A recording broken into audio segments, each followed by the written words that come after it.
नाज़रीन हेडलाइन सवारी थी कराची में वाक़िया गकनासी कराची में खदरन फ़कीरन पारां मुतालबन जी मनता लाइ अनोखो एहतजाज कयो वियो आहे। खदरन फ़कीरन पारां मुतालबन जी मनता धमाल ऐं झुमरियूं हणी प्रेस क्लब वाॾो एहतजाज कयो वियो आहे। कराची में इहा ख़बर आवाज़ शेयर कई पिया। कराची में खदरन फ़कीरन पारां मुतालबन जी मनता लाइ अनोखो एहतजाज कयो वियो आहे। खदरन फ़कीरन पारां मुतालबन जी मनता लाइ धमाल ऐं झुमरियूं हणी प्रेस क्लब वाॾो एहतजाज कयो वियो। खदरन फ़कीरन वफ़ाक़ ऐं सिंध हुकूमत खां मुतालबो कंदे चयो आहे त कोटा तहत सरकारी नौकरियूं ॾिनियूं वञनि।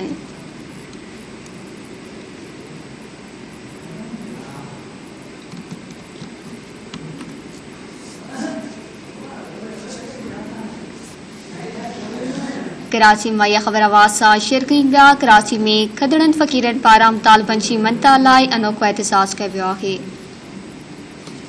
खदड़न फ़कीरन पारां मुतालबन जी मनता लाइ धमाल ऐं झुमरियूं हणी प्रेस क्लब वाॾो एहतजाज कयो वियो। खदड़न फ़कीरन वफ़ाक़ ऐं सिंध हुकूमत खां मुतालबो कंदे चयो आहे कोटा तहत सरकारी नौकरियूं ॾिनियूं वञनि।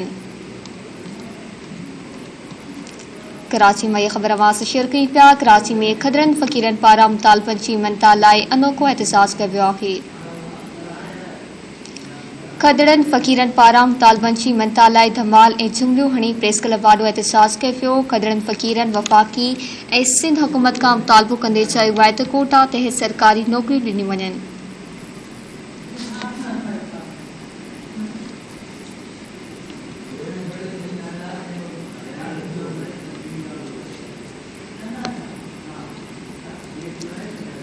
कराची में इहा ख़बर आवाज़ शेयर कई पिया। कराची में खदड़न फ़कीरन पारां मुतालबन जी मनता लाइ अनोखो एहतजाज कयो वियो आहे।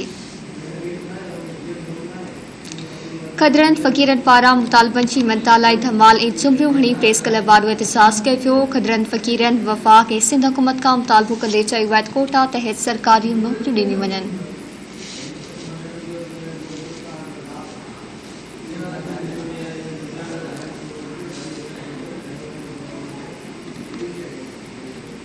ख़बर आवाज़ कराची में शेयर कई पिया। कराची में खदड़न फ़कीरन पारां मुतालबन जी मनता लाइ अनोखो एहतजाज कयो वियो आहे।